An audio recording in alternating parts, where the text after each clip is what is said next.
ሰላም ጤና ይስጥልን ክቡራን የዩቲዩብ ቤተሰቦች፣ የሰዓቱን አጫጭር መረጃዎች እየቀርብ ያለው እስከ ፍጻሜው አብራችሁን ቆዩ።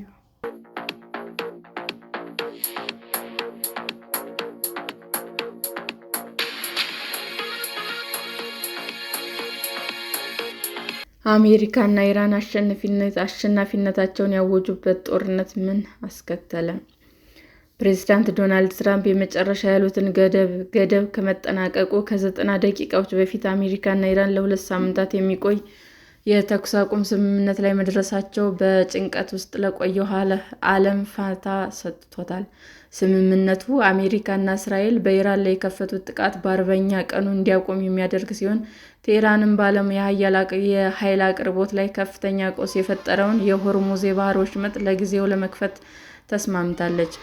ስምምነቱ ይፋ ከሆነ በኋላ ሁለቱም ሀገራት ጦርነቱን በአሸናፊነት እንደተወጡት እየገለጹ ነው።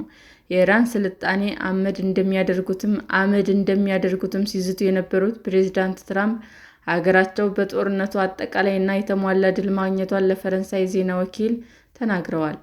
ኢራንም በበኩሏ በተደረሰው የተኩስ አቁም አማካኝነት በአሜሪካ እና በእስራኤል ላይ ድል መቀናጀቷን ገልጻለች። ዓርብ ዕለት ፓኪስታን ውስጥ በሚጀምረው ድርድር ጦርነቱ በዘላቂነት ለማስቆም እንደምትጥር እና ጥያቄዎቿን እንደምታቀርብም አስታውቃለች። የኢራን የጸጥታ ብሔራዊ ጠቅላይ ምክር ቤት ባወጣው መግለጫ ጠላት በኢራን ሕዝብ ላይ በከፈተው የፈሪ ሕገወጥና የወንጀል ጦርነት የማይካድ ታሪካዊና ከባድ ሽንፈት ደርሶበታል ሲል ኢራን ታላቅ ድል መቀናጀቱን አውጇል። በጦርነቱ ከአሜሪካ ጎን ተሰልፋ ኢራን ላይ ጥቃት ስትፈጽም የነበረችው እስራኤልም ዋሽንግተን ከቴህራን ጋር ያደረሰችውን የተኩስ አቁም ስምምነት እንደተቀበለችው የፕሬዝዳንት ትራምፕ ጽሕፈት ቤት አስታውቋል።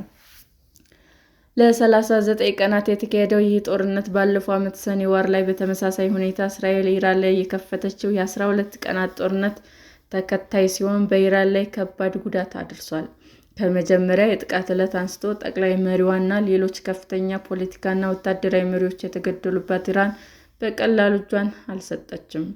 ዶናልድ ትራምፕ በጥቂት ሳምንታት ውስጥ በኢራን የአገዛዝ ለውጥ በማምጣት ይጠናቀቃል ያሉት ጦርነት የቴህራንን የአጸፋ እርምጃዎች አስከትሎ ለ6 ሳምንታት ዘልቋል። ኢራን የዓለም 20% የነዳጅ ምርት ከፋርስ ባሕረ ሰላጤ ሀገራት የሚወጣባትን ሆርሙዝ ወሽመጥ በመዝጋት የጦርነቱን ወላፈን በቀሪው ዓለም እንዲዳረስም አድርጋለች። ከዚህም አልፎ የአሜሪካ ወዳጅ የሆኑት የመካከለኛው ምስራቅ አገራት በድሮን እና በሚሳይል ያለማቋረጥ ስታጠቃም ቆይታለች። መጀመሪያ ላይ ኢራን እጅ እንድትሰጥ በአሜሪካ ባለስልጣናት በተደጋጋሚ የተጠየቀች ቢሆንም ተቀባይነት ሳያገኝ ቀርቷል። ለድርድር የሚሆኑ ነጥቦችም በፕሬዝዳንት ትራምፕ ቢቀርቡም ኢራን ተቃራኒ የሆኑ የራሷን የድርድር አጀንዳ በማቅረቧ መግባባት ላይ ሳይደርሱ ቀርቷል። ሳምንታት እየተቆጠሩ ሲሄዱ እንዲሁም የሆርሙዝ ወሽመጥ የመርከቦች እንቅስቃሴ መስተጓጎል በዓለም የነዳጅ አቅርቦት እና በዋጋ ላይ ቀውስ ሲያስከትል አሜሪካ ሌሎች ሀገራትን ጣልቃ እንዲገቡ እስከ መጠየቅም ደርሳለች።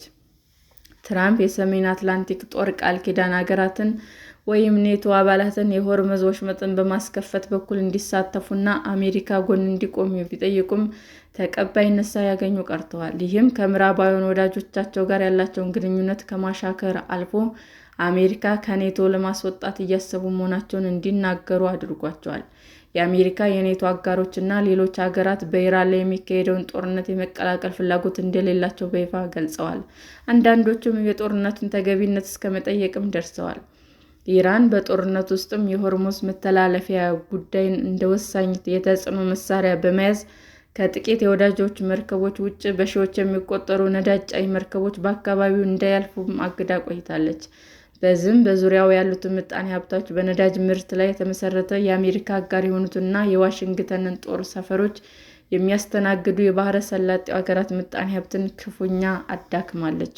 በተጨማሪም ከአካባቢው የሚወጣውን ከፍተኛ መጠን ያለው ነዳጅ፣ ዘይትና የተፈጥሮ ጋዝ በስፋት የሚጠቀሙትን በቀሪው ዓለም ክፍል የሚያገኙ ሀገራትን ውስጥ የተፈጠረው የአቅርቦት ችግር በጦርነቱ ቀስቃሾች ላይ አሉታዊ ስሜት እንዲፈጠር አድርጓል።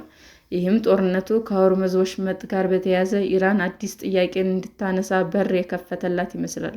ከአንድ ሳምንት በፊት የሀገሪቱ ፓርላማ ያወጣው አዲስ ሕግ በሆርሙዝ በኩል የሚተላለፉ መርከቦች ለኢራን ክፍያ እንዲፈጽሙ የሚያስገድድ ነው። ይህም ሀሳብ ኢራን ለድርድር ካቀረበቻቸው ነጥቦች መካከል አንዱ እንደሆነ እየተነገረም ነው። ትራምፕ ያስቀመጡት የጊዜ ገደብ ሊጠናቀቅ የመጨረሻው ሰዓት ላይ ውሳኔያቸውን ያስቀለበሰው ስምምነት የተደረሰው በዋናነት በፓኪስታን አማካኝነት ሲሆን ቻይናም ኢራንን ለድርድር በማግባባት ሚና እንደነበራት ፕሬዝዳንቱ ተናግረዋል። ትራምፕ በማህበራዊ ሚዲያ ገጻቸው ላይ የኢራን እስላማዊ ሪፐብሊክ የሆርሙዝ ወሽመጥን ሙሉ ለሙሉ በአስቸኳይ በመክፈት ደህንነቱ እንዲጠበቅ ለማድረግ በማስማማቷ በኢራን ላይ ሊካሄድ የነበረው ጥቃት በ2 ሳምንታት እንዲዘገይ ተስማምቻለሁ ሲሉም አሳውቀዋል። በዚህም ኢራን የሆርሙዝ ወሽመጡን ረቡዕ ሌሊት ለሐሙስ አጥቢያ 9 ሰዓት ላይ ክፍት እንድታደርግ የጊዜ ገደብ አስቀምጠዋል። የኢራኑ የውጭ ጉዳይ ሚኒስትር አባስ አራግቺ ለ2 ሳምንታት መርከቦች በባህር መተላለፊያው በኩል ያለ ችግር እንዲያልፉ ኢራን መፍቀዷን አረጋግጠዋል። በኢራን ላይ የሚፈጸሙት ጥቃቶች ቆቆሙ ኃይሎች የጦር ኃይሎቻችንን ሲያካሂዱት የነበሩትን የመከላከል ዘመቻዎች የሚያቆሙ ይሆናል በማለት ሚኒስትሩ ተናግረዋል። በዚህም ምክንያት ለሳምንታት በሆርሙዝ አቅራቢያ በሚገኙ ወደቦች እና የውሃ አካላት ላይ ሲጉላሉ የነበሩት ነዳጅ ጫኝ መርከቦች በመንቀሳቀስ ነዳጅ ለማዘዋወር ዕድል ያገኛሉ። የተኩስ አቁም ስምምነቱ ከታወጀ በኋላ የነዳጅ ዋጋ ከ17 በመቶ በላይ ቅናሽ አሳይቷል። ሌሎችም የንግድ እንቅስቃሴዎች የተጠናቀቁ ሲሆን በርካታ ሀገራት የተደረሰውን ስምምነት በበጎ ተቀብለውታል። በቀጣዮቹ 2 ሳምንታት ውስጥ አሜሪካና ኢራን በሚያደርጓቸው ድርድሮች ልዩነታቸውን በማጥበብ ዘላቂ ሰላም ይወርዳል ተብሎ ይጠበቃል። ትራምፕ አሜሪካ ዘላቂ ስምምነት ላይ የመድረስ ፍላጎት እንዳላት በመግለጽ በኢራን የቀረበውን ባለ 10 ነጥብ ዕቅድ የሚያሰራ በማለትም ሊነጋገሩበት እንደሚችልም ጠቅሰዋል።